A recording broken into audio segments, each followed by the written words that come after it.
In 1889, the company Nintendo was founded, and up until 1932, they were a small playing cards company.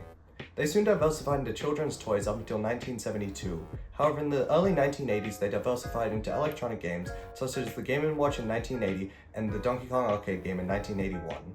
In 1985, Nintendo released their first home console. However, to avoid market saturation in the US, Nintendo decided to name it the Nintendo Entertainment System. This system sold 61 million units. The console's most popular games were Super Mario Bros. And The Legend of Zelda.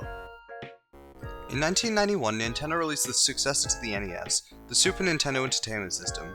This system followed a naming scheme that Nintendo used to indicate that something was new and improved, which is to slap a super at the start of a title. For example, Super Mario World and Super Metroid, which were also some of the most popular games of the system. The SNES sold 49 million units worldwide, which was less than its predecessor as people saw it as an upgrade to the original NES rather than a different system on its own. In 1996, Nintendo developed the Nintendo 64. It was named this as the system included a 64-bit CPU.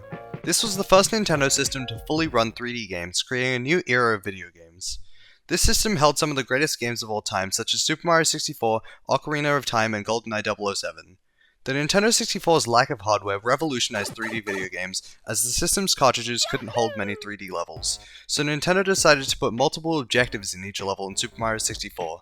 This style was actually popularized and became the norm for 3D games. Although many of the games on Nintendo 64 were massively popular, this system only sold 33 million units.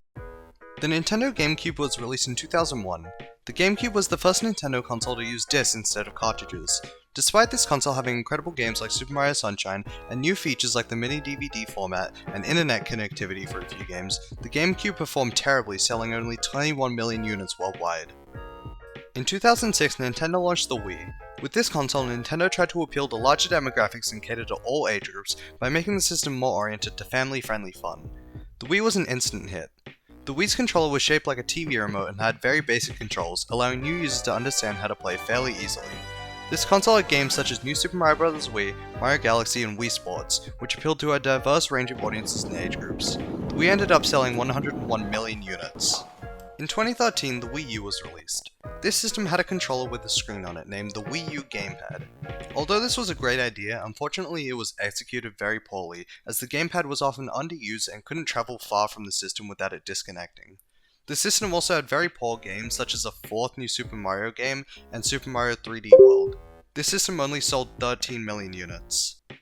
In 2017, Nintendo released the Nintendo Switch. This system was a crossover between a handheld and a home console. The controllers for the system were fully detachable, allowing users to seamlessly switch between handheld and console mode. The Switch was a fully transportable handheld console, which you could play on the go.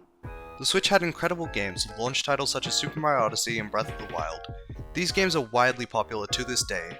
As a result, the Switch went on to sell 132 million units. And that brings us to the current era of Nintendo's home consoles. While it's impossible to predict what direction Nintendo will take with their next generation of home consoles, it's likely that they'll pick up where they left off with the Nintendo Switch and continue to make innovative and unique experiences for generations to come.